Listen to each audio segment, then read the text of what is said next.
The single mom waitress yelled at him for parking wrong. She didn't know he was an Italian Mafia boss. September. The wind off the Atlantic had teeth, dragging the smell of diesel and old fish right through the cracked window seals of the Harbor Light diner. It was the kind of wind that promised a hard winter, and it was already chilling Madeline Ross to the bone. She was 27, but tonight she felt 40. She wiped the last ring of condensation from the laminate countertop, her eyes flicking to the clock.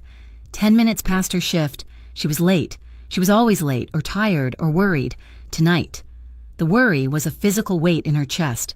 Eli, her son, 5 years old. He needed new shoes, and the preschool was hitting her up for activity fees that were anything but optional. The stack of tips by the register felt impossibly light. She was drowning, and Port Camden was a cold, deep ocean. She was dumping the dregs of the coffee pot when the headlights cut across the diner, high and sharp, through the window, past the neon open sign. A car had parked. Not just parked, but abandoned. A charcoal Maserati, gleaming like a wet stone under the flickering street lamp. It was slanted diagonally across the delivery alley, blocking the exact spot where the morning milk truck needed to pull in. A hot, familiar frustration spiked in Madeline's throat. Gus, the owner, would get fined if the truck blocked traffic, and he would take it out of her pay. And she needed to get to the night shift daycare. She needed to pick up Eli. This rich idiot in his 6-figure car was messing with her son's shoes. She did not think. She just moved. Madeline ripped her thin, cheap coat from the hook by the kitchen door, shoved her arms through it, and burst out into the alley. The cold hit her face like a slap. She marched right up to the driver's side. The windows were tinted so dark they looked like polished obsidian. She did not hesitate. She balled her fist and hammered on the glass, hard enough to sting her knuckles. "Hey!" The window slid down with a silent, expensive hum. "This isn't your spot," she snapped. Her voice was harsh, roughened by fatigue and the salt air. The man inside did not flinch. He was Italian. That much was obvious from the sharp angle of his jaw and the olive tone of his skin, even in the poor light. He was dressed simply. A dark Henley that stretched across a broad chest, but the air around him was anything but simple. It was cold. Colder than the September wind. His name was Lorenzo Giuffrida. He looked at her. He really looked at her. His eyes dark and unreadable, tracing the exhausted lines around her mouth, the defiant set of her chin. He held the stare for 2 seconds, then 5. It was longer than necessary. He was not looking at her because she was yelling. He was looking at her because her voice was not shaking. In Port Camden, people knew the Giuffrida name. They knew to look away, to lower their voices, to run. Madeline Ross, however, knew none of this. She did not know this was the man who controlled the silent, intricate web of import and export that snaked through the port. She did not know that his name was a permanent red flag on the dashboards of the Atlantic Urban Integrity Bureau, the local agency that spent its days trying to untangle his money laundering schemes. She just knew he was making her late. Lorenzo Giuffrida killed the engine. The silence that followed was heavy. Then, the door opened. He unfolded himself from the low-slung car. He was tall, taller than she expected, with shoulders that filled the narrow alley. As he stepped into the light, she saw the intricate ink, black and gray, that covered the backs of his hands and disappeared up the sleeves of his shirt. And then, to her complete shock, he got back in the car, started the engine, and eased the Maserati into a proper parking space down the street. Madeline stood there, confused, the wind whipping her hair across her face. He walked back, stopping a few feet from her. He smelled expensive, like leather and something faintly spicy. "You work the night shift here." His voice was low, with a gravelly accent that was pure East Coast Italian. "What?" "It's late. You the only one working." A different kind of alarm bell rang, the one every woman learns to hear. She took a step back, her hand tightening on the diner's door handle. This sudden wariness had nothing to do with him being a bad parker, and everything to do with her hiding her own past. She used to be an internal accountant for a regional shipping firm before it went bankrupt. She knew numbers, and she knew the kinds of men who asked questions in empty alleys. "If you want to eat, we're closing, but the coffee's still on." She cut him off, her waitress persona snapping back into place. "Park in a real spot and come inside. Otherwise, good night." Lorenzo did not respond. He just watched her. Then, the corner of his mouth lifted. It was not a smile. It was a half-smile. A brief, dangerous acknowledgement. He found this interesting. He brushed past her and pushed open the diner door, the bell above it tinkling weakly. Madeline followed him in, shaking from the cold, or maybe from something else. Gus, a round man whose face was usually fixed in a weary smile, was behind the counter. He looked up as Lorenzo entered. Gus's face did not just pale, it went gray. The coffee cup in his hand visibly rattled. He made a frantic cut-it motion to Madeline, pulling her behind the counter toward the milkshake machine. "Maddie, what did you do?" he whispered, his voice cracking. "What did you say to him? I told him to move his car. He was blocking the alley. Jesus, Mary, and Joseph." Gus breathed, wiping his hands on his apron. "Child, that is not just somebody. Do you know who that is?" But it was too late. Lorenzo Giuffrida slid into the back booth, the one with the cracked vinyl, right in her section. He did not look at the menu. He just watched her. Madeline grabbed her notepad, straightened her spine, and walked over. He waited until she was right at the table. He looked up, his eyes holding hers. "Port Camden is a small town," Lorenzo Giuffrida said, his voice barely louder than the hum of the cooler. "Don't stand on the wrong side." The Harbor Light Diner was just a stopover, a place to tread water. But the problem with treading water in Port Camden was that the sharks eventually smelled the exhaustion. Madeline's life was a study in tight budgets and frayed nerves. Her ex-husband, a man who had promised her a life far from the damp chill of the coast, had vanished 2 years ago, leaving behind nothing but a stack of unpaid bills and a son who had his eyes. The child support checks never came. Her apartment was 2 rooms above a failing laundromat, the walls thin enough to hear her neighbors' nightly arguments. The smell of bleach and damp was constant. She picked up Eli from the 24-hour daycare, his small body heavy with sleep, and carried him the 3 blocks home, her back aching. He was her entire world, and she was failing him. Her mother, stuck in another state with a failing heart, was just another worry, another phone call Madeline could not afford to make. The walls were closing in. The next morning, a typed note was slipped under her door. The landlord, a man she had never met, was raising the rent by 15%, effective the 1st of the month. It was a death sentence. That same afternoon, her phone buzzed with an email from the preschool, a new fee for enrichment activities. Madeline sat on the edge of her worn-out sofa, Eli coloring on the floor, and opened her banking app. The numbers stared back at her, stark and brutal. After paying for the daycare this week, she had enough for 1 tank of gas and 2 more grocery runs. If she skipped meals, the preschool fee, the rent hike, they were impossible. The panic was cold and sharp in her stomach. She went to work that night, moving through a fog of desperation. She refilled coffees, wiped tables, and smiled until her face hurt, all while a calculator ran endlessly in her head. Then, he came back. Lorenzo Giuffrida slid into the same back booth just before closing. The diner was empty, save for an old trucker nursing a piece of pie.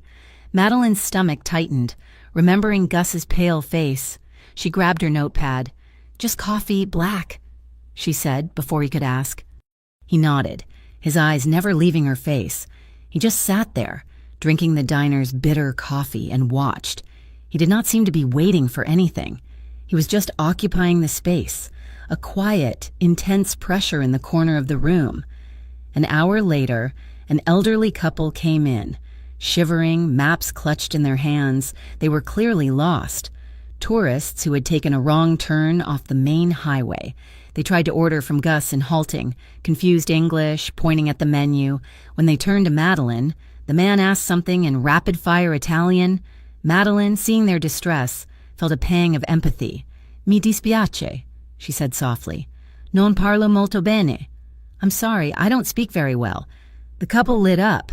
She continued, slowly, using the simple kitchen table Italian she had picked up from her grandmother, a formidable woman who had grown up in Rhode Island's Federal Hill. Madeline managed to explain that the kitchen was closed, but she could get them coffee and pie, and she helped them find their hotel on their map. They were grateful, their faces softening with relief. Madeline did not notice Lorenzo, but he had not missed a word, his interest already piqued by her defiance, now sharpened into a tactical advantage. He was in a bind. His usual front, Camden Maritime Services, was under a microscope. The AUIB was sniffing around his shipping manifests, making it difficult to move his imports cleanly. His usual corporate sign-offs were too hot. He needed a ghost, someone with a clean record, no family ties in the city, and just enough intelligence to follow directions. Someone desperate. And here was a woman who could yell at a maid man, had an accountant's background, spoke a little Italian, and was clearly one paycheck away from disaster. When the tourists left, Madeline went to clear Lorenzo's table. He was gone. The cup was empty. Next to it, holding down $100 bill, was a business card. It was thick, creamy cardstock, impossibly elegant L.G. Harbor Holdings, underneath. A single phone number. No address, no title. Harbor Holdings. She had never heard of it. The $100 bill was more than she made in 2 shifts. It was a tip, but it felt like a down payment. She stared at the card, her fingers tracing the embossed letters. This was the man Gus was terrified of. This was the wrong side he had warned her about. She should have thrown it away. She should have given the money to Gus. She pocketed both. The breaking point came at 3 a.m. The daycare called, their voice hushed. Eli had a fever and a cough that sounded like a bark. She rushed out of the diner, her shift unfinished, and ran to the clinic. It was a mild bronchial infection, the doctor said, but Eli's history of wheezing meant he needed a nebulizer. The prescription was sent. At the 24-hour pharmacy, the total flashed on the screen. It was more than her remaining bank balance. She paid with her credit card, the one she had sworn she would only use for absolute emergencies. This was it. Back in the apartment, the pre-dawn light gray and unforgiving. She watched the medicated mist pump into her son's small lungs. His breathing eased. Hers did not. She was done. She was done being poor, done being scared, and done being a victim. She pulled the heavy card from her jeans. She thought, it's just paperwork, a side job. I'm smart. I'll just do some accounting for him. I won't get involved in whatever it is. Her hand was shaking, but she dialed. A woman answered on the second ring. The voice was low, aged, and coated in velvet and steel. Pronto. Hello, I'm calling for L.G., Madeline stammered. We were expecting your call. Miss Ross, the voice said smoothly. There was no surprise, no query. Mr. Giuffrida is unavailable, but I handle his scheduling. My name is Signora Lucia Ferraro. She sounded like someone's grandmother, if that grandmother ran a small country. He wanted to talk to me about a job. Indeed, can you be at the Port Camden Trade Council building tomorrow morning at 9 on the waterfront? The Trade Council, yes. I can be there. It sounded official. Safe. Good. Signora Ferraro said, 9 o'clock. Do not be late. The line clicked. Madeline hung up. The silence of the apartment pressing in. The Port Camden Trade Council. It sounded legitimate, like a chamber of commerce. She looked at Eli, now sleeping peacefully, the plastic mask still on his face. She knew she was walking over a line, but she told herself it was just for a little while. If it was just paperwork, it would be fine. The Port Camden Trade Council was not a council, and it was not for trade. At least, not the legal kind. Madeline knew this the moment her worn-out sneakers hit the curb. The building itself was old, a 3-story block of granite that had once been a harbor master's office. But it was the modifications that made her blood chill. The windows were new, tinted a reflective, mirrored black. A high-definition camera, its lens a cold, unblinking eye, swiveled smoothly from a new mount above the heavy oak door. And standing by the door were 2 men. They were not uniformed security. They were dressed in expensive, dark wool coats, their hands clasped in front of them, their thick necks and watchful eyes scanning every car that passed. They were Italian, and they watched her with an unnerving, professional stillness. This was not a government building. This was a fortress.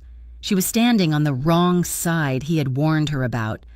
One of the men stepped forward as she approached, his hand slipping inside his coat. "You have an appointment. Madeline Ross, for 9 o'clock. With Signora Ferraro." His eyes flickered up, registering her.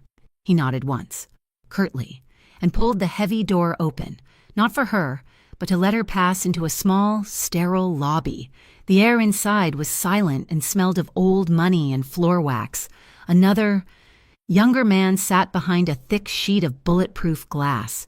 He buzzed her through a second door without a word. She was in their world now. A spiral staircase led to the second floor. The large room at the top was a stark contrast to the grim exterior.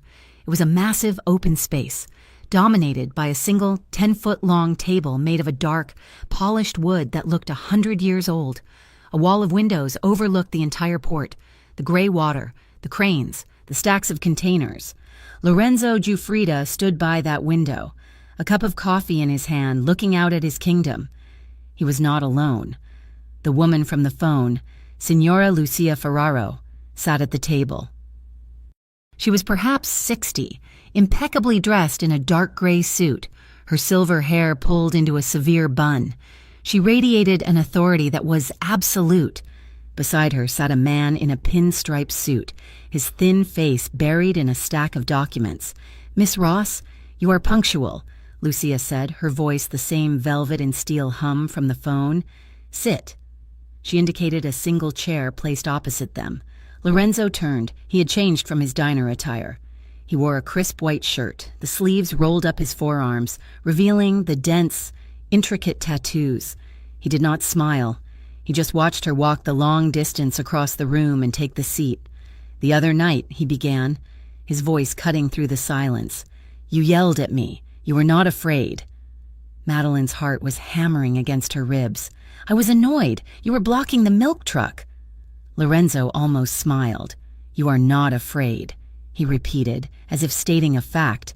"I need that. You have a background in accounting. You speak enough Italian, and your record is clean. I want you to work for me, a temporary assistant, processing shipping manifests." Madeline looked from him to Lucia, to the lawyer. This was happening too fast. This was not a side job. This was an initiation. I can't," she said, her voice smaller than she wanted. "I have a son. I can't be involved in this." Lorenzo's face did not change, but his eyes hardened. He gave a short nod to the lawyer. The pinstripe man, who had not yet looked up, slid a single manila folder across the polished table. It stopped directly in front of Madeline. Her name was not on it. Eli's was. She opened it with numb fingers. Inside was not a contract. It was her son's entire life. A copy of his birth certificate, his daycare registration, and the last thing, a printout from the pharmacy, dated last night, the prescription for the nebulizer, the cost of the medication, a note on his file, mild, persistent asthma, triggered by environmental factors. She had told no one in Port Camden about that, not even Gus. They had found it all in less than 12 hours. Madeline's breath hitched. She looked up at Lorenzo. He was not threatening her. He was showing her his reach, his power, his complete ability to touch any part of her life he wanted. "He's got a cough," Lorenzo said, his voice quiet. "That damp apartment over the laundromat cannot be good for his lungs." She felt dizzy. The room was too warm. He reached into his jacket and pulled out a thick, white envelope, placing it on top of Eli's file. "This is a temporary contract with Harbor Holdings. You sign it, and my personal physician sees your son this afternoon. He will have the best health insurance in the state before you leave this building. You will work in the port office, 9 to 5. The pay is 3 times what you make at the diner. And if I say no," she whispered. The room was silent. It was Lucia who answered, her voice soft, almost kind. "My dear, on this waterfront, a favor is a serious thing. Refusing a favor from Mr. Giuffrida." She let the sentence hang, then finished it with a different, colder meaning. "It is as dangerous as a betrayal." We know where you live. We know where your son sleeps. It would be a shame if anything were to happen." That was the threat. Clear and sharp as glass, Madeline looked at Lorenzo. He was not looking at her like a boss. He was not looking at her like a criminal. He was looking at her with an intensity that was almost physical, a focused, possessive gaze, as if she were not a person, but a force, a small, desperate storm that had just blown into his life, and he had no intention of letting it go. She was trapped by the rent, by the prescription, by the fear for her son, and a small, terrifying part of her admitted she was trapped by the man himself. She picked up the pen. "I have one condition," she said, her voice surprisingly steady. Lorenzo raised an eyebrow. "I keep my night shift, a few nights a week, at the diner." Lucia scoffed, but Lorenzo held up a hand. "Why? Because if I suddenly quit, buy new things, and my son gets new doctors, people will notice. Gus will notice. The AUIB you're so worried about will notice.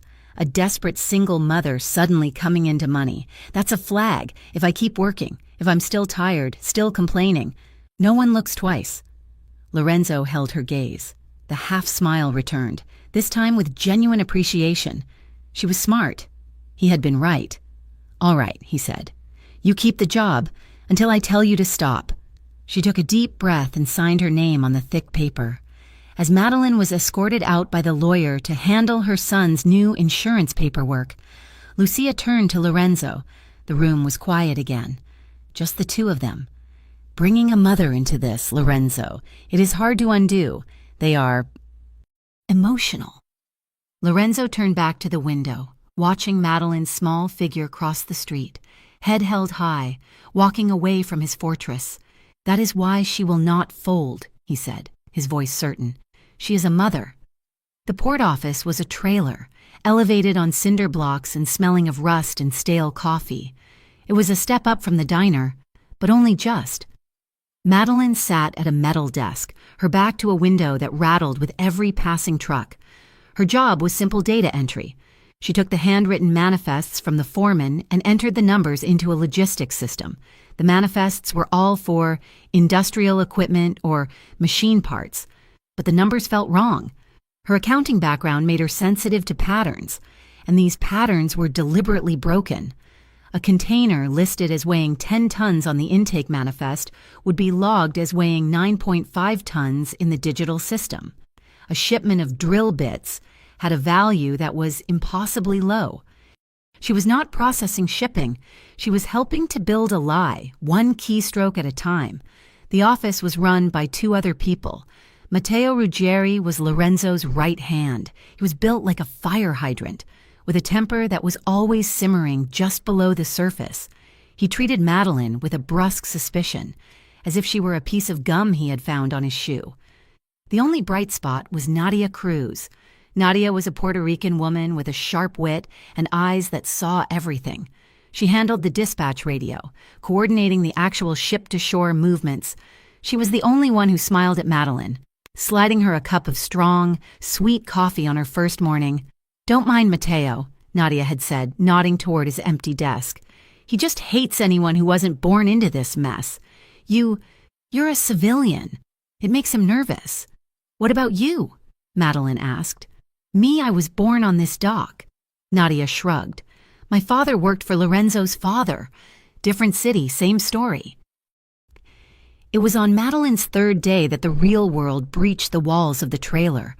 Two men in dark, ill-fitting suits walked in, their shoes loud on the linoleum. They flashed badges. "Agent Navarro, Agent Linwood, Atlantic Urban Integrity Bureau," the taller one said. "We'd like to ask a few questions about Harbor Holdings." Matteo was instantly on his feet, his face darkening. Nadia just leaned back in her chair, crossing her arms. "They're smelling the Italian boys," she muttered, just loud enough for Madeline to hear. "We're just checking on some contract irregularities," Linwood said, his eyes scanning the room, lingering on Madeline. "And who are you?" Madeline's heart seized. This was it. This was the line she had crossed, but her training, the one from her old legitimate accounting job, kicked in. "You never volunteer information." I'm Madeline Ross. I'm a temporary assistant, she said, her voice even. I handle data entry. You work for Mr. Jafrida Navarro Prest. I signed a contract with Harbor Holdings. I input the numbers from the manifests. She did not look at Mateo. She kept her eyes on the agent, projecting a mild, bored confusion. And you see those manifests. You see what's in the containers. I see the paperwork, sir. It's mostly machine parts. I just type what's on the page. The agents pushed for another 5 minutes, but Madeline was a polite, unhelpful brick wall. She stuck to the precise, narrow scope of her contract. She was just a temp. She just typed the numbers. She knew nothing. They finally left, frustrated and empty-handed. The moment the door closed, Mateo turned on her. What the hell was that? They asked questions. I answered them, Madeline said, her hands shaking under the desk.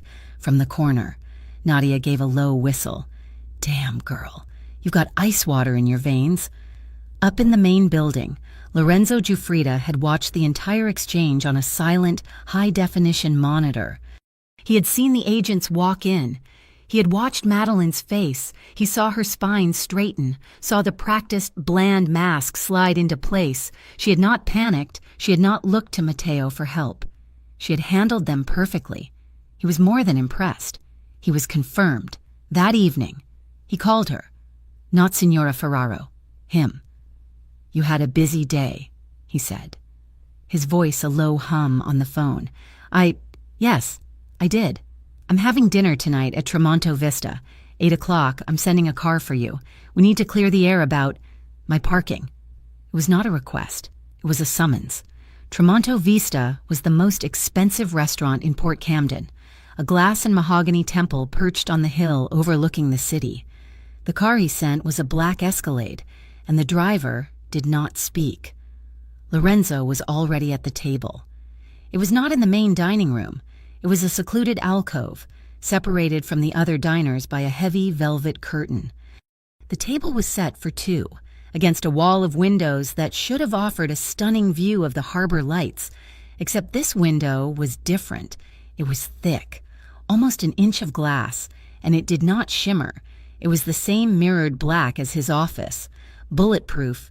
You came, he said, standing as she approached. You made it sound like I didn't have a choice. You always have a choice. Madeline, you just might not like the consequences of some of them. He was a different man here. In the diner, he was an intrusion. At the office, he was a shadow. Here, in his world, he was a king. He ordered wine she had never heard of and food she could not pronounce. All without a menu. My father, he said, swirling the dark red wine in his glass, used to control the New Haven docks. Enzo Giuffrida. He believed in being loud. He liked the attention. One day, he was eating pasta in his favorite restaurant, and a rival walked in and shot him in the head, right at the table. He paused, looking at the bulletproof glass. I learned from that. I moved our operations here. I built the Port Camden Trade Council, the Harbor Employee Welfare Council. I made us look civic. It is better to be a quiet problem than a loud target. He was telling her why he was the way he was. He was testing her. I have a son, Madeline said, her voice quiet but firm. Eli, he's 5. I don't want him growing up around guns and fear, and men like those agents today. His eyes met hers. The intensity was back.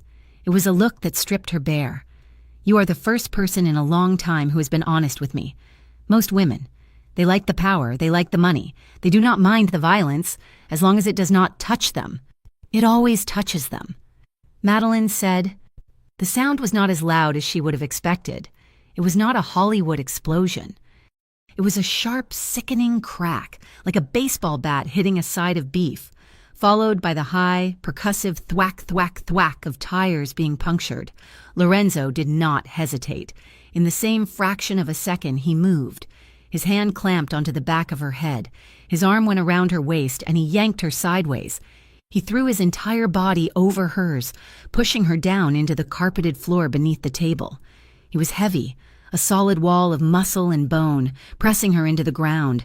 His other hand was inside his jacket. His bodyguards were shouting in Italian outside their alcove. Don't move. He breathed into her ear. His voice was a snarl, an animalistic sound she had not heard before. She was pinned. All she could smell was the faint scent of his cologne and the starch on his shirt. She could feel the heat radiating off him. His heart was hammering against her back. Or maybe it was hers. She was terrified, but the dominant sensation was the crushing, absolute weight of him, protecting her. "What was that?" she whispered, her face pressed into the carpet. "The iron whales," he growled, his head still up, listening. "A local problem. They think they own the water. They are mistaken." He stayed there for a full minute, his body a living shield. The shouting outside subsided, replaced by the sound of a car peeling away. Lorenzo did not move. Not at first. He just held her. Then he slowly eased his weight off her. He stood, pulling her up with one effortless motion. His eyes were black. The civilized man from dinner was gone. The man who had watched his father die was here. He looked at her, his hand still on her arm, his fingers digging in. He saw her, trembling but unharmed, and he knew, in that instant, that she was no longer just a smart hire. She and her son were now a liability, a target. And to keep his rivals from using them as leverage, he would have to pull them so deep into his world they could never leave. The following morning, at 8 o'clock, the knock on her door was not a fist, but a quiet, firm rap. Madeline opened it, her hair still damp from the shower, and her heart stopped. Lorenzo Giuffrida stood in the hallway of her crumbling apartment building, and he looked impossibly out of place. He was in a dark suit, tailored so perfectly it seemed sculpted to him, but his eyes were on the room behind her. Eli was on the floor, watching cartoons. A small, dry cough escaped him as he focused on the screen. "Mommy, who is it?" Eli called, not looking away. "It's a friend from work, honey." Lorenzo stepped inside, his presence seeming to suck all the air out of the tiny, damp room. He looked at the peeling paint, the single space heater, the second-hand sofa. His gaze was not judgmental, it was assessing. Eli turned, his eyes wide. He looked at the tall, powerful man. "Are you a cop?" A shadow of a smile touched Lorenzo's mouth. He crouched, not getting too close, bringing himself down to the boy's level. His voice, when he spoke, was surprisingly gentle. Something like that. "I work at the port. I make sure bad people do not steal the ships." Eli accepted this and turned back to the TV. Lorenzo stood, turning to Madeline. "You cannot stay here. I do not have a choice." "Yes, you do." He was all business now. "The Giuffrida Coastal Development Board owns a condominium tower on the North Beach. It is secure. I have a 3-bedroom unit reserved for you. It's an employee benefit." Madeline stiffened. "An employee benefit like the trailer, like the agents who showed up yesterday, like the men who shot at you last night." She crossed her arms, a flash of the woman who had yelled at him returning. "I'm not moving my son into a building full of your gunmen. I will not have him grow up thinking that is normal." Lorenzo stepped closer, his voice dropping so low Eli could not hear. "The men who shot those tires, Madeline, they do not care that your son is in here. They do not care that he is 5. They know you were with me. They know what you look like. They will not hesitate to use him to get to me. He said, tapping his own chest. "I care, and my gunmen are the only reason you will sleep tonight." She had no answer. She knew he was right. The terror from last night was still cold in her stomach. He turned to the small kitchen table. He placed 2 items on it. The first was a box from a high-end pharmacy containing a new, expensive nebulizer and several vials of prescription medication. The second was a bright red toy fire truck, heavy and made of metal, not cheap plastic. "This is for the cough," he said, nodding to the medicine. "And this is so he remembers a different kind of man in a uniform." He left her standing there, her defenses shattered, not by the threat, but by the toy. The move happened that evening. Lorenzo's men were efficient and silent. They did not pack, they simply moved her and Eli. The new apartment was a cage made of glass, 300 feet in the air, overlooking the dark sweep of the Atlantic. The front door had 3 deadbolts and a keypad. Madeline walked through the rooms clean, modern, sterile, while Eli immediately claimed the smallest bedroom. Thrilled by the view of the city lights, she found Lorenzo on the balcony, the wind whipping at his suit jacket. They stood in silence for a long time, watching the ocean. "I never married," he said, his voice almost lost in the wind. "Never had children. What we do, this life, it is not safe for a family." Madeline looked at his reflection in the glass. He was not looking at the ocean. He was looking at her. And in his eyes, she saw the one thing that scared her more than the bullets he was imagining it. He was imagining a life that was not safe. Right here with her. A vibration broke the spell. He pulled his phone from his pocket, his expression hardening as he read the screen. "There is a problem at the dock," he said, his tone flat. "A container is missing from the manifest. So call Mateo." "No, you're coming with me." "I am not. Eli is here." "Eli is safer here than you are." Lorenzo interrupted, his voice like steel. "I have a man on the elevator and one in the hall. He's fine. I want you to see this. I want you to understand what you signed up for. Get your coat." The docks at night were a different world. The wind was raw, carrying the clang of metal and the smell of diesel. Lorenzo's black SUV rolled to a stop by a dimly lit loading bay, where Mateo was holding 3 stevedores against a container wall. One man. The shift captain was spitting curses. "I told you, the pay is not enough for this risk. My guys need a bonus. Sometimes containers just get lost." "You are trying to extort me," Lorenzo stated. It was not a question. "I'm just saying, it's cold out here. Things get missed." Lorenzo looked at the man for a long, silent moment. Madeline, standing by the car, felt her blood run cold. "Mateo," Lorenzo said. Mateo nodded. He and another man grabbed the shift captain. They did not hit him. They did not pull a weapon. They dragged him to a large, insulated drum filled with near-freezing seawater used to flash-chill fish.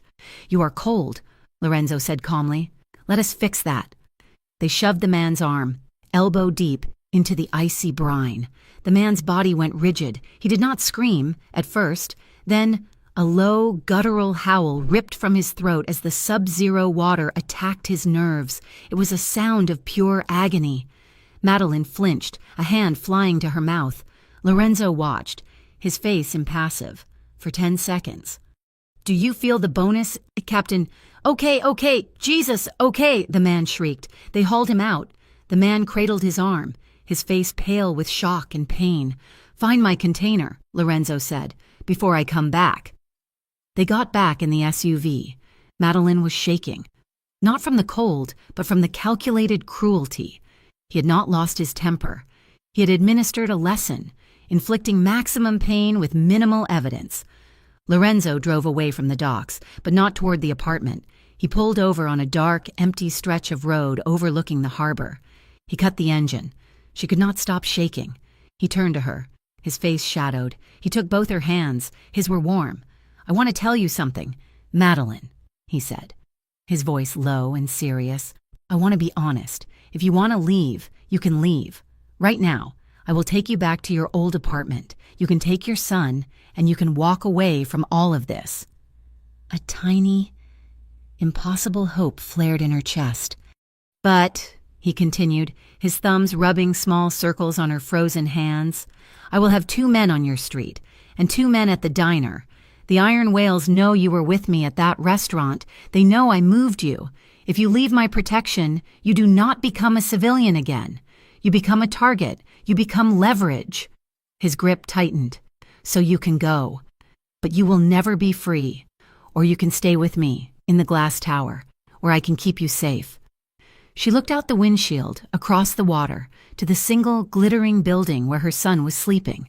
Safe, behind keypad locks and armed guards. He had given her a choice, but it was not a choice at all. He had offered her freedom, all while showing her the chains. To keep Eli safe, she had to stay with him. "Drive me home, Lorenzo," she whispered, "to the apartment." The Port Camden Annual Seafood Festival was a tradition, a final, bright burst of community before the long, gray winter. This year, Madeline was not serving chowder, she was a guest. Lorenzo had been insistent. "I want you to come. Bring the boy. It is time people saw that you belong to my side." It was a public declaration, not a request, but a branding. The Giuffrida family descended on the waterfront festival not as participants, but as feudal lords inspecting their lands. They had a private, roped-off section near the main stage. Matteo, in a rare moment of stillness, stood guard, and sitting at the head of a long table, watching everything with the cool, calculating eyes of a hawk, was Signora Lucia Ferraro. Her gaze lingered on Madeline, sharp and measuring, before it dismissed her and focused on Eli. Lorenzo was in his element. He wore dark jeans and an expensive, soft-looking cashmere sweater. He was not the boss of the trade council or the shadow in the restaurant. He was Lorenzo, the provider. Men clapped him on the shoulder, their respect a palpable force. Competitors, the few that were left, watched from a safe distance, their gazes a mixture of fear and envy. No one came close. Madeline watched him hold Eli up to see the fishing boats. He was patient, answering her son's barrage of questions with a quiet seriousness. For the first time, in a public space. Madeline did not have to watch her son with the panicked vigilance of a single mother. She was not worried a stranger would snap at him for running, or that he would get lost in the crowd. He was in the safest place in the entire city, the shadow of Lorenzo Giuffrida. It was a heady, terrifying feeling. That night, back in the glass tower, the city glittered below them like a spilled box of jewels. The apartment was silent. Eli was fast asleep in his new room, exhausted by the excitement and the sea air. One of Lorenzo's men stood, silent and motionless, in the hallway outside the apartment door. Madeline stood by the floor-to-ceiling windows, her arms wrapped around herself. Lorenzo came to stand beside her, the scent of the cold night air still clinging to his clothes. "He had a good day," she said quietly. "He is a good boy." They were silent for a long moment, the tension from the docks, the restaurant, and the festival swirling between them. "The day you yelled at me," Lorenzo said, his voice a low rumble. "The day you hammered on my window for a parking spot." Madeline turned to look at him. "I thought you were going to have me arrested. Or worse." "I thought," he said, turning to face her, "that I had to keep you. I had to have that voice in my life. It was not about the car. It was about you. I am surrounded by men who say yes. I needed someone who would tell me I was parked wrong." The air in the room thickened, charged with all the things they had not said. He was standing so close she could feel the heat radiating from his body. He lifted a hand, his touch tentative, so different from the iron grip that had pulled her from the floor of the restaurant. His fingers, rough with calluses, brushed a stray strand of hair from her face. His thumb traced the line of her jaw. "Is there anyone waiting for you? Madeline?" he asked, his voice rough. "A husband, a boyfriend." She held his dark gaze, her heart hammering a painful, fast rhythm against her ribs.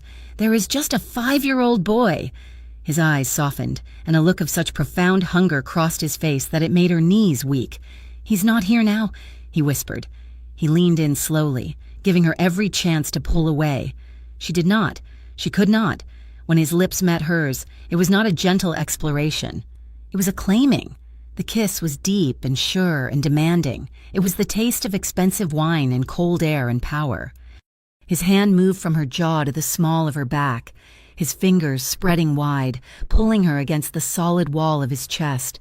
She melted against him, her hands coming up to grip his sweater. This was the man who had terrified her, protected her, and bought her child's medicine. The tension of the last few weeks, the fear and the exhaustion, all of it unraveled in that one moment. And she kissed him back, pouring all of it into the embrace. He groaned, a low sound in the back of his throat, and deepened the kiss. His other hand came up, tangling in her hair, tilting her head back.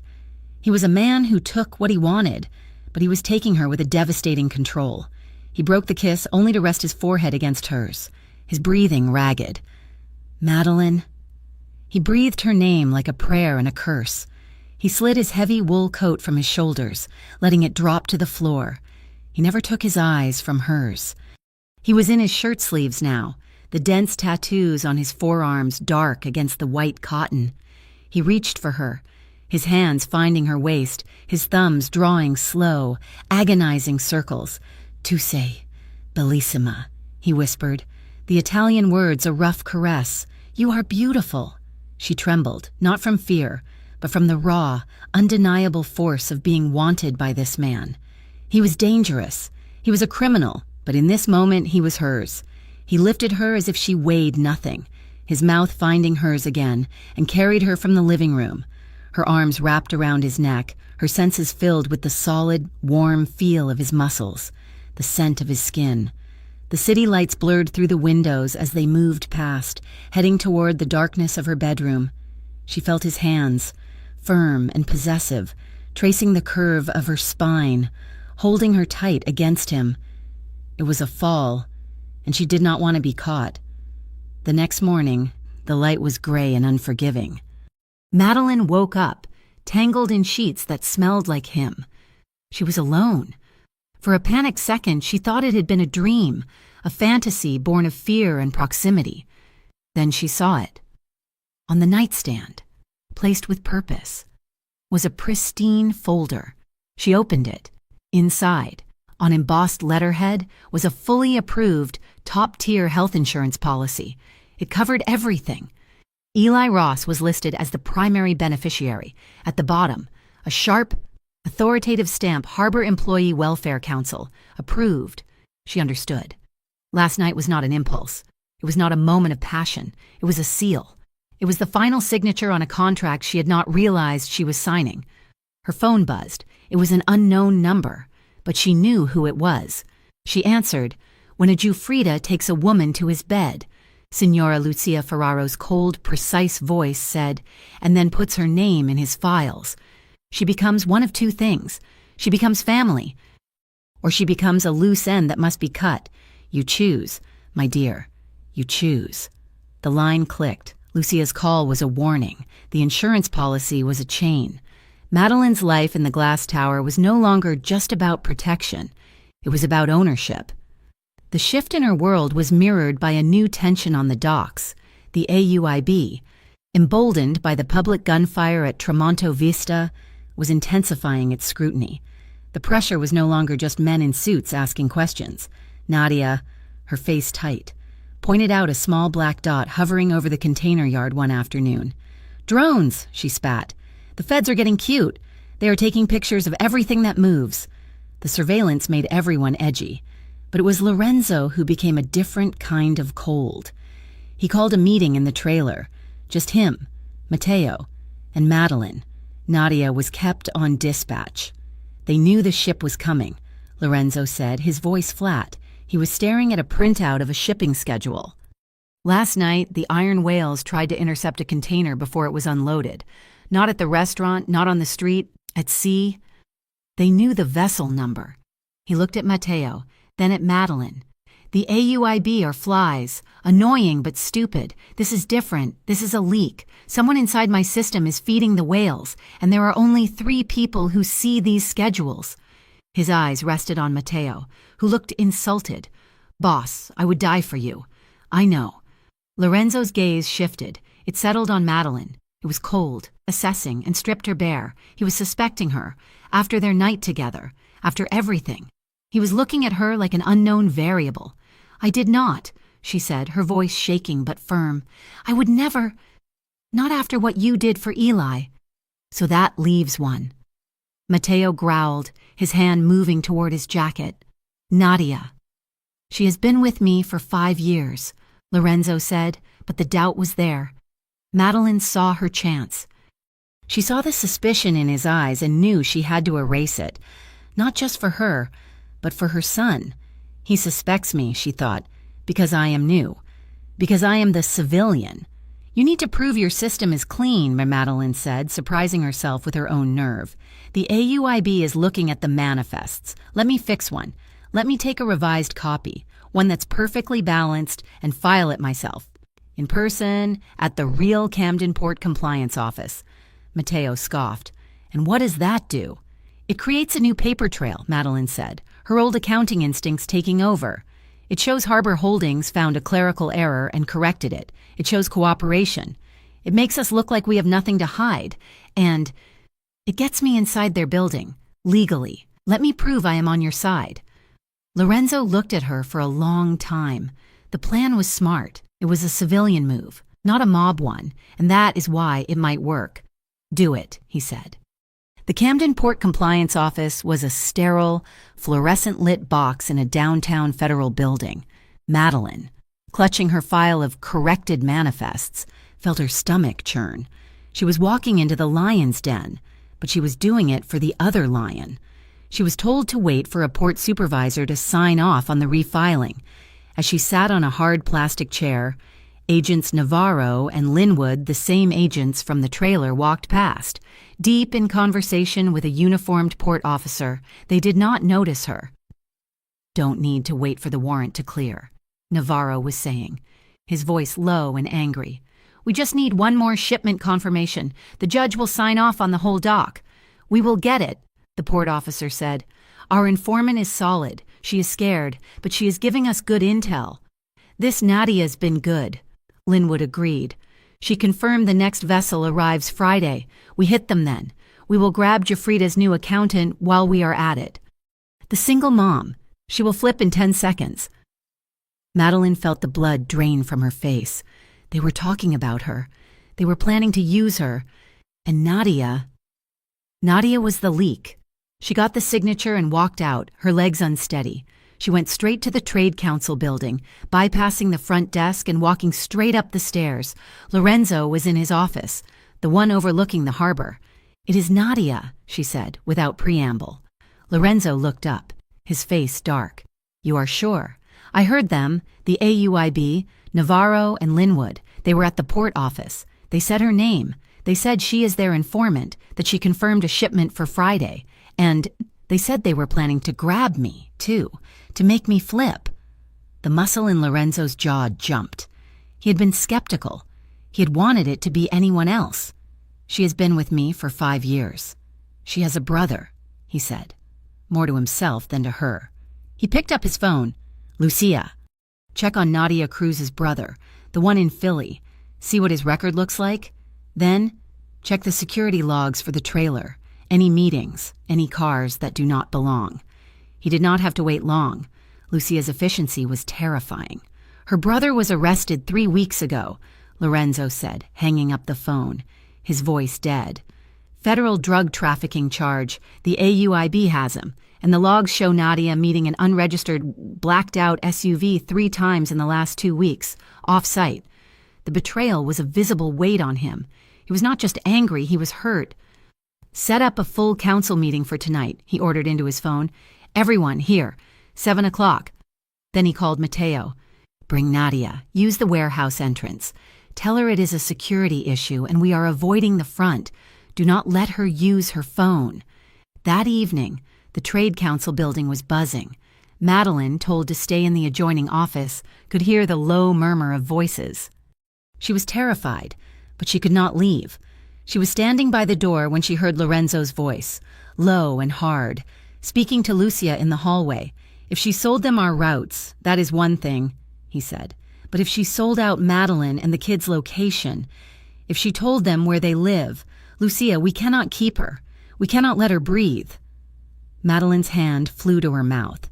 The danger was not just to the business. It was to Eli. Nadia knew she had moved. She knew which tower. The confrontation, when it happened, was not loud. Lorenzo did not yell. He had Mateo bring Nadia into the main office after the meeting was over. He sat behind his desk. Madeline watched through the crack in the door. "They have your brother, Nadia," he said. Nadia, who was always so tough and witty, crumpled. The change was instantaneous and devastating. She burst into tears, her body shaking. They were going to send him away for 25 years. Lorenzo. "They said if I gave them ship schedules, just the schedules, they would reduce the charge. I did not. I never told them about the real cargo, just the ships." "You brought the AUIB to my door," he said, his voice quiet, which was so much worse than shouting. "Please," she begged, dropping to her knees. "Please, Lorenzo, I have known you since I was a kid. Do not do this. Do not kill me." Lorenzo looked at her, his face a mask of stone. He was calculating. Madeline watched, holding her breath, expecting a gunshot. He was silent for a full minute. Then he looked at Matteo. "Get her on her feet. Take her down to the car." He pulled a card from his desk. "The Federal Coastal Integrity Service is picking up a new witness tonight. She will be relocated. She will get a new name, a new life, and she will never, ever be seen in Port Camden again." Nadia's sobs were a mix of terror and confusion. Matteo understood. He hauled her up. "Come on, you are going into witness protection." Madeline knew the Federal Coastal Integrity Service did not exist. Lorenzo was not killing her. He was exiling her. He was sending her to one of his family's other ports, probably in South America, where she would be a ghost, alive but gone. It was both merciful and ruthless. After Matteo had taken the sobbing Nadia out, Lorenzo came to the door of the office where Madeline was hiding. He looked exhausted. "She did not tell them where you lived," he said. "She only gave them the schedules, but she could have." He stepped closer, his dark eyes locking onto hers. "Do you see now, Madeline? Do you see what this place is? It only takes one small crack, one person who is scared, or in debt, or being squeezed, and they will use your son to pull this entire building down on top of you." The Nadia situation sent ripples far beyond Port Camden. The leak, though plugged, had shown weakness, and the Giuffrida family did not tolerate weakness. A week later, the family sent a message. He arrived in a black Mercedes sedan with Newark plates, a man who looked like a thicker, colder version of Lorenzo. This was Domenico Giuffrida, Lorenzo's cousin, the family's enforcer from the old territory. He was old school, a man who believed women belonged in kitchens, not in council meetings. He was there to inspect Lorenzo's problem. He was there to inspect Madeline. A small, high-stakes meeting was called, not at the trade council, but at Lorenzo's private residence, a fortified brownstone on the city's highest hill. Lorenzo had told Madeline she was to attend, but when she arrived, holding Eli's hand, Domenico's cold eyes dismissed her. "The boy stays with Lucia's people. You," he said to Madeline, not bothering to use her name. "Wait in the parlor. This is family business." Before Madeline could object, Lorenzo put a hand on her arm. "It is better this way. For now. Go. Wait." His voice was tight. She was relegated to a silk armchair in a drafty room, like a mistress being hidden from the wives. The insult burned hot in her chest. She had exposed the rat. She had slept in his bed. She was not the help. But here, in the face of the true Famiglia, she was nothing. The parlor's heavy oak doors were closed, but not fully. Their voices were low, but Domenico's was not. He was a man who liked to be heard. "She has a weakness. Lorenzo, a single mother from the street, you brought her inside. Are you insane? She is an asset." Lorenzo's voice was a low growl. "She found Nadia when no one else could. She is a liability," Domenico snapped. "She has a child, the Iron Whales, the AUIB. All they have to do is touch the boy, and your entire port collapses. We've lost people this way before. Cousin, we have seen what happens when our enemies find a soft target. This is not a game." Madeline's blood ran cold. "She is smarter than half the men you brought with you from Newark," Lorenzo countered, his voice dangerously quiet. "And she is not soft. She has steel." "Then you make her a ghost," Domenico roared. "You sign her to the payroll, you give her the silence papers, and you keep her away from the business. You do not bring her to your table." There was a heavy silence. "The family," Lucia's voice cut in, "will only accept this if she is bound, a lifelong, ironclad non-disclosure. If she signs, she is an employee. If she does not." Madeline did not wait to hear the alternative. She stood up and pushed the heavy doors open. The three of them, Lorenzo at the head of the table, Domenico and Lucia on either side, looked up, stunned at her interruption. She looked only at Lorenzo. "A silence agreement, like I am some temp you are firing." "Madeline," Lorenzo started, standing up. "This is not the time. I slept with you," she said, her voice shaking with a cold fury. "I work for you." I put my son's life at risk for you. I uncovered your traitor, and you are going to offer me a piece of paper to buy my silence. This is not a company, Madeline. Lorenzo's own temper flared, his leader persona snapping into place, the mask of the lover gone. This is a front line. This is a war. Everyone who gets close to me, everyone who knows what I do, signs the paper. My men sign it. Lucia signed it. It is not an insult. It is a rule. Your men are not sleeping in your bed, she shouted back, the words echoing in the suddenly silent room. They did not have their son's medical records stolen to force them into a job. Do not talk to me about rules. I am not one of your soldiers. Lorenzo. It was the first time they had truly fought. It was not a disagreement, it was a collision. If you are not with me, Lorenzo said, his voice dropping to a deadly whisper, you are a problem. Then I guess I am a problem, she said. She turned, walked out of the room, collected Eli, and left the brownstone. She took a cab, not his car, back to the only place that was hers, the small, damp apartment above the laundromat. Lorenzo let her go. He watched from the window, his knuckles white as he gripped the frame. He let her go to cool off, to understand. But he did not let her go unprotected.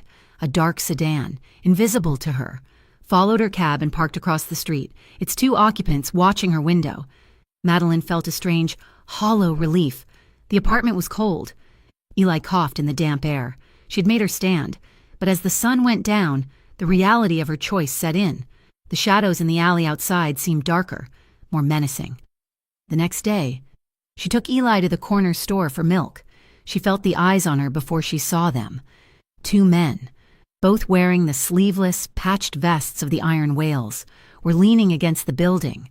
They were not subtle. They did not move. They just watched. She grabbed Eli's hand and turned, walking quickly back toward her building. They started to follow, their boots heavy on the pavement. Just want to talk, lady, one of them called. We got a message for your boss. Her heart was in her throat.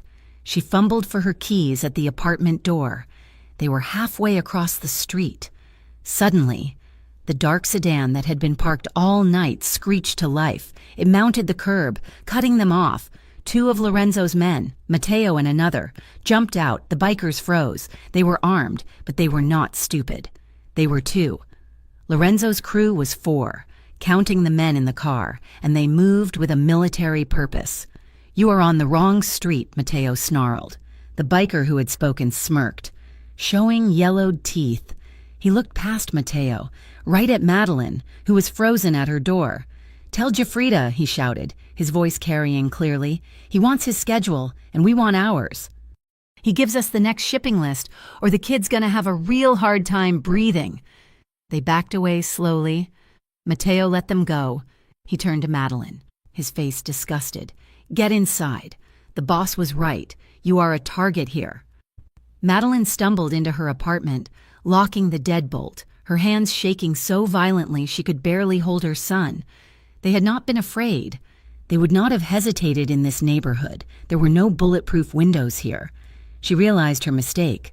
By leaving Lorenzo, she had not freed herself. She had painted a target on her son's back. She also knew, in the hollow pit of her stomach, that her anger at Lorenzo was mixed with a terrifying, deep-seated connection.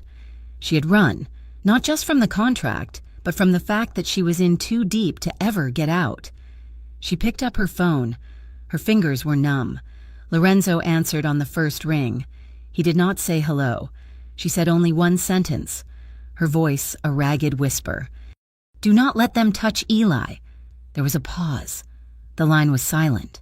Then, his voice, not angry, but full of a cold, final possession. Come here. Now, this time, you are staying in the inner circle. Lorenzo's car did not take her to the glass tower. It took her past the edge of the city, to a part of the bay she did not know existed, where the old shipping warehouses loomed like sleeping giants. He stopped at one, a massive brick structure that looked abandoned, but the steel door slid open with a silent, hydraulic hiss as they approached. This was not an office. It was not a condo. This was the real house, inside. The ground floor was a fortress. The ceiling was 3 stories high, but the space was filled with a state-of-the-art operations center. Men sat at a bank of monitors, watching every inch of the harbor. A massive, illuminated map of the shipping lanes covered one wall. This was the heart of the Jufrida organization, a place Madeline was certain no outsider had ever seen. "This is my core team," Lorenzo said, his voice echoing in the vast space. The men looked up, their faces hard and professional. They nodded at her, not with warmth, but with a new, sober acceptance. She was no longer the outsider. She was the boss's problem, which meant she was now their problem. He led her to a quieter, wood-paneled office at the back.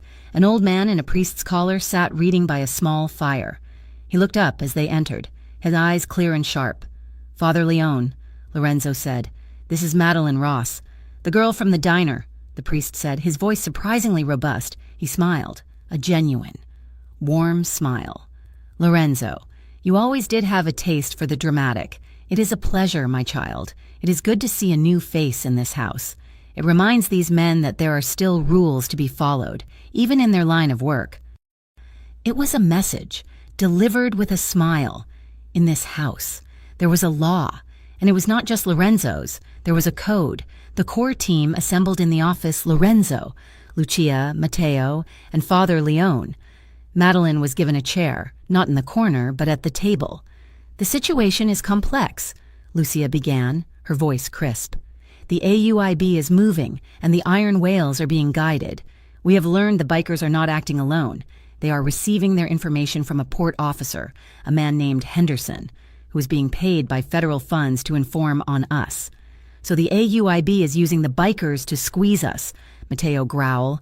"Filthy. Worse," Lorenzo said, his eyes on Madeline. "The AUIB is not just planning to raid the dock. Their target is not the cargo. Their target is you." Madeline's blood ran cold. "Me. They are planning to grab what they call a live asset," Lucia said, her voice devoid of emotion. "They believe, as our new accountant, you are the weak link. They will arrest you, Madeline, and they will use Eli to make you talk." This was the nightmare she had seen. This was what the bikers had threatened. "So what do we do?" she asked, her voice trembling. "We do the opposite of what they expect," Lorenzo said, his face hardening into the mask of the leader. "We do not hide. We run the shipment just as scheduled. The container the whales are expecting will be the bait. It will be full of nothing but ballast." "And the AUI, Matteo asked. "They will be there, expecting to catch us exchanging product with the whales. We will let them." "And me?" Madeline asked, her heart hammering. "What about me?" "You will be here," Lorenzo said. "Safe, with Eli." Madeline stood up. The entire room turned to look at her. "No." Lorenzo's eyes narrowed. "This is not a discussion." "Yes, it is," she said, her voice shaking but gaining strength. "They think I am the weak link. They think they can use me, use my son, to tear you down. If I hide, I am a liability. I am the ghost they can hunt. But if I am there, if I am part of the plan, I stop being the weakness, and I start being the bait you control." "Absolutely not," Lorenzo snapped. "I will not put you on that ship." "Lorenzo," Father Leone spoke, his voice quiet but commanding. "Sometimes, to keep someone by your side, to truly bind them to you, you must let them fight. You must trust them to stand next to you. She's not wrong. If she hides, she is a victim. If she fights, she is one of yours." Lorenzo stared at Madeline, a war raging behind his eyes, the boss versus the man. The boss won, barely. "You will do exactly what I say. You will not move. You will not speak. Matteo," he barked, "get her a vest." An hour later, the dock was silent, waiting. Madeline stood with Lorenzo in the shadow of a crane. He was helping her into the rigid, heavy Kevlar vest, his hands professional and impersonal. But then, his fingers slowed as he fastened the last strap over her chest. He was adjusting it, but his hand was lingering, his thumb brushing the fabric just below her collarbone. He looked up, his eyes meeting hers in the dim light. They were dark, and for the first time, she saw something new in them. Fear. "Non ho mai avuto paura di perdere qualcuno," he whispered, his voice so low it was barely a breath. "I have never been afraid of losing someone. Until you." He did not give her time to react. His hand moved from the vest to the back of her neck, and he pulled her to him. The kiss was not like the first one, the one of possession. This was different. This was desperate, hard, and full of the adrenaline of the coming fight. It was a kiss that said goodbye and stay alive, and you are mine. His other arm wrapped around her back, crushing her against his solid chest, the vest a hard, unyielding plate between them. She could feel his heart hammering against her ribs, a frantic rhythm that matched her own. She clung to him, her fingers digging into his jacket. He broke the kiss, resting his forehead against hers. "When this is over," he breathed, "I'm taking you and Eli to Italy, to Sicily. You will be safe." He held her for 1 second longer, a tight, bone-crushing embrace. Then he was gone. Pushing her toward the gangplank of the cargo ship, "Stay on the bridge. Do not come out." The plan unfolded with brutal efficiency. The ship moved into the channel. As predicted, 2 high-speed boats, low in the water, their engines muffled, appeared from the darkness, the iron whales. They began to speed toward the cargo ship, but they were not the only ones. Floodlights snapped on, turning the bay into a sterile, white stage. Sirens ripped through the night, the AUIB, their boats, marked with federal insignia, swarmed from the other side of the channel, converging on the ship, their target. Lorenzo's own boat, a sleek, black, high-speed craft, shot out from under a pier. Matteo and his team, already on the cargo ship, engaged the bikers, forcing them away from the hull. Lorenzo's boat pulled alongside the ship, his eyes only on the bridge. He was coming for her. He was getting her out. But as he looked up, he saw it, an AUIB agent on the deck of the lead boat, a high-definition camera raised.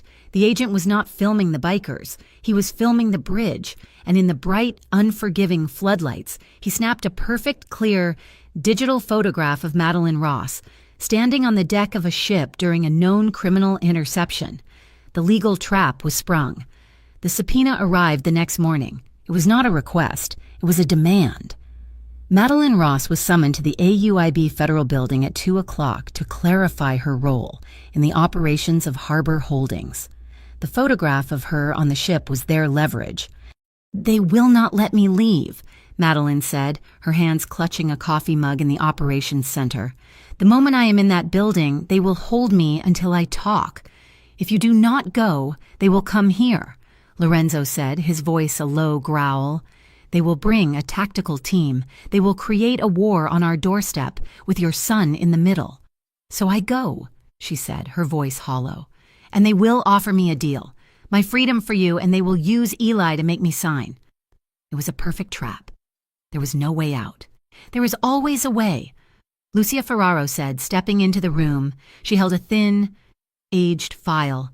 "The Giuffrida family has survived for generations, not by fighting every battle, but by controlling the narrative.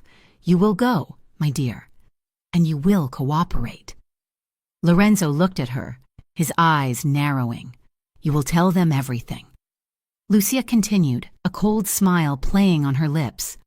"You will explain that all irregular shipments were processed through a third-party auditor, a shell corporation called the North Atlantic Cargo Review Board.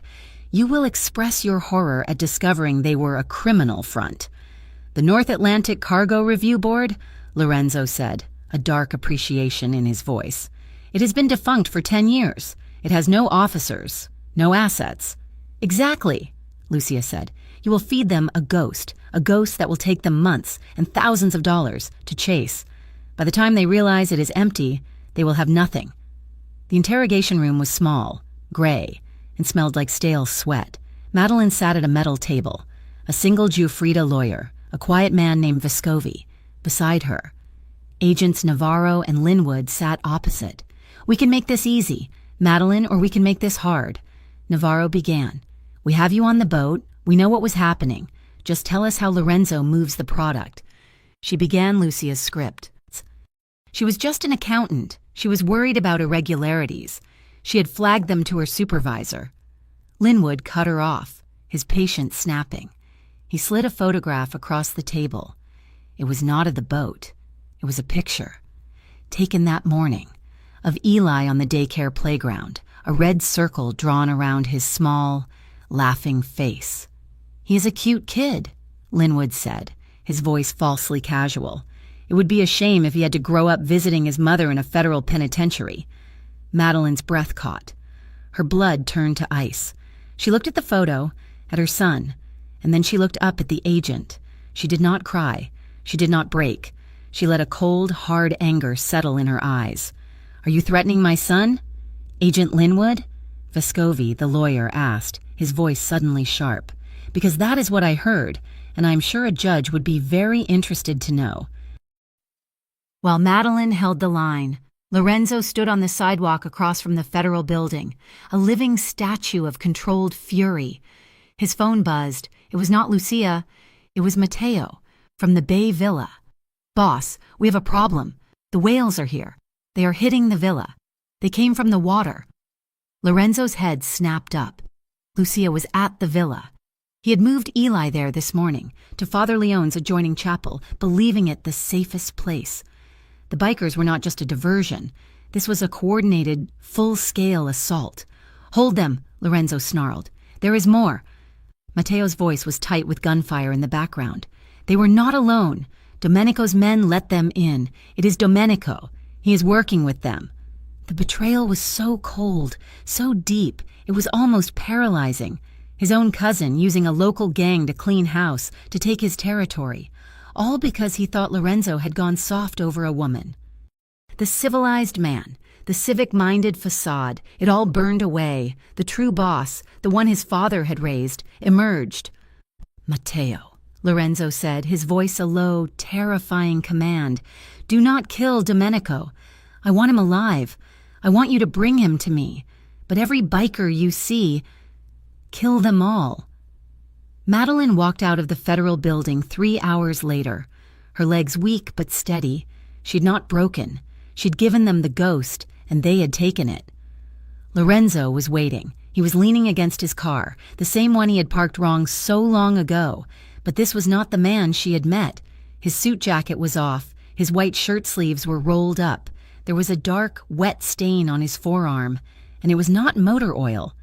His eyes, when they met hers, were red at the rims, blazing with an adrenaline and a fury she had never seen. He did not speak. He grabbed her arm, pulled her into the passenger seat, and slammed the door. He got in, locking the doors with a heavy, final thunk. He just sat there for a second, breathing hard, his hands gripping the steering wheel. "My cousin," he said, his voice a raw rasp. "My own blood."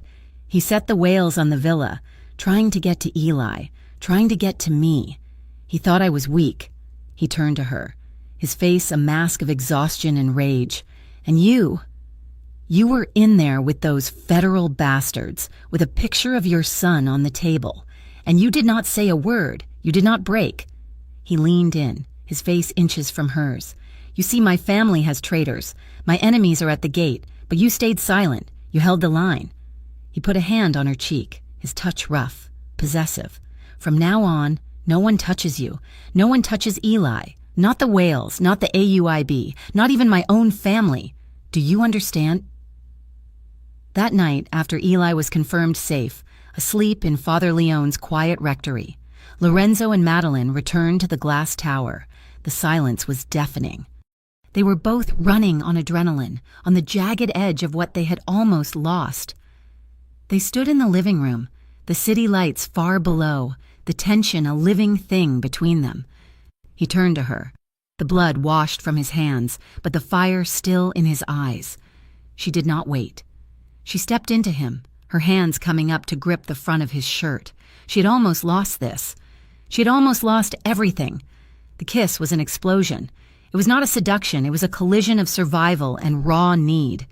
His hands tangled in her hair, pulling her head back, his mouth devouring hers. Her fingers unbuttoned his shirt, her palms pressing flat against the hot, solid muscle of his chest, feeling the frantic beat of his heart. He lifted her, her legs wrapping around his waist, and carried her toward the bedroom, their mouths never breaking contact. He whispered her name, And then other words, low, Gatantag Italian. He called her Mia Luce, my light. She felt his control breaking, the raw passion he had kept leashed for so long finally snapping. It was a claiming, a desperate mutual confirmation that they were both still alive and they were both, finally, on the same side. Weeks later, the city settled. The AUIB was tied in knots, chasing the ghost of the North Atlantic Cargo Review Board, and eventually settled for a large public fine against Harbor Holdings for clerical errors. Domenico was not seen again. The rumor was he had been promoted to oversee family interests in Europe, an exile from which he would never return. The first chill of winter had set in when Lorenzo hosted a table at the Camden Waterfront Renewal Agency's annual charity gala. It was his first public appearance since the incident, and he did not come alone. Madeline was on his arm, poised and elegant in a simple dark dress. The whispers in the room were deafening. As they stood by the entrance, a small boy broke free from Father Leone's grip and ran full tilt across the polished floor. Eli, in a tiny suit, did not run to his mother. He ran straight to the most powerful man in the room and wrapped his arms around Lorenzo's leg. The entire room went silent. Lorenzo looked down at the boy. A slow, genuine smile spread across his face. He bent down, and with one smooth motion, he scooped Eli up. Then he offered his other arm to Madeline, pulling her in. He stood there, the Mafia boss, the most feared man in Port Camden, with the single mother on one arm and her 5-year-old son on the other, a defiant public portrait of a new family. He had come to the diner that night looking for a cup of coffee. He had found an annoyance, then an asset, then a liability. But standing there, with his 2-person family held tight, Lorenzo Giuffrida realized the truth. It turned out that parking spot was where he had intended to stay for his entire life. Thank you so much for listening to this story. We would love to know where you are tuning in from. Let us know in the comments so we can all connect and share our thoughts. Please subscribe to our channel, Mafia Boss Stories, and like this video. If you want to support us further, please hit that hype button so this story can be heard by even more people.